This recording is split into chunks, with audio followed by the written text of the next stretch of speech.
Usapang GSW naman tayo mga pare ko. Grabe ang impact ni Jimmy Butler ngayon sa Dub Nation. Hindi nga lang sa numbers kung hindi pati na rin yung contribution nito sa pagiging playmaker at ganda ng vision nito sa kanyang mga teammates sa loob ng game. Yan yung nakikita ng mga NBA analysts. At sobrang laki ng natutulong nito para mabigyan ng mas maganda at maluwag na opensa itong si Kyrie in and outside play. Dahil kita naman natin na sa mga nagdaang games nitong si Butler nagpo-focus sa kanya yung buong depensa ng opponent teams, kaya mas lumuluwag ang depensa sa ibang elite scorer nitong Warriors. Since nang matrade nga itong si Butler sa Warriors na mas lumilitaw na yung pagiging elite playmaker niya na mas better pa kumpara sa pagiging elite scorer niya noon sa Miami Heat na mismong inasahan din sa kanya ng Warriors, pero ngayon nagulat ang lahat dahil sa ganda at laki ng adjustment nito pagdating sa team chemistry at nawala yung pagiging nonchalant nitong si Butler simula nang mapunta to sa Warriors. Kasi nung una bago to matrade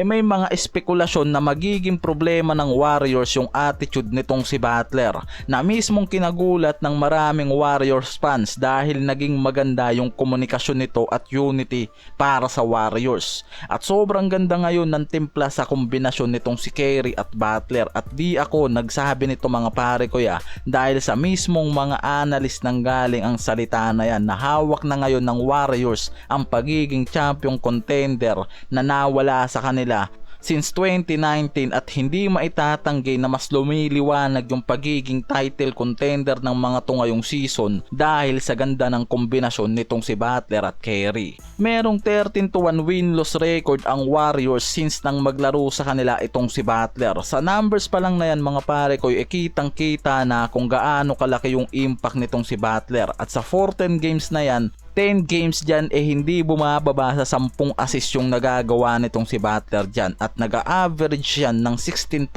points, 5.4 rebounds, 5.2 assists kasama yung 58% field goal at 38% from threes. Kaya naman mas nagagamit nga raw yung versatile nito sa pagiging playmaker at elite guards kumpara sa posisyon nito noon sa Miami na forward. Mula sa mga high falls nito at mabibigat na desisyon para gumawa ng mas magandang run, mas nagbibigay ngayon sa Warriors ng mas maliwanag na dahilan na mas nagiging perpekto pa ngayon ang starting lineup nila mula nang maugnay dyan si Butler. At mas tumaas ngayon yung offensive ratings ng mga to. Ang Warriors kasi noon bumagsak ang offensive rating sa 111.9 sa Western na nagdala sa kanila mismo sa pang-19 na spot. Ang difference nang mapunta sa kanila itong si Butler, tumaas yung mga to mula sa 120.7 na nagdala naman sa kanila mismo ngayon sa top 5 seed ng Western Conference. Kaya ngayon nakikita ng mga NBA analysts kung gaano kalaki yung impact nitong si Butler ngayon sa Warriors.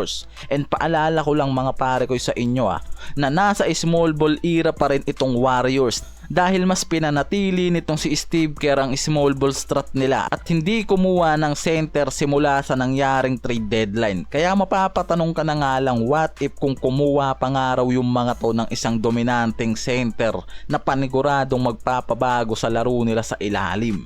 Ngayon ang Warriors hawak na ang top 6 seed ng Western na may 38-28 win-loss record na di hamak na sobrang taas ng naging pwesto ng mga to since the Butler trade, at dahil na rin syempre sa 13-1 record ng mga to ngayon at may 6 straight victory.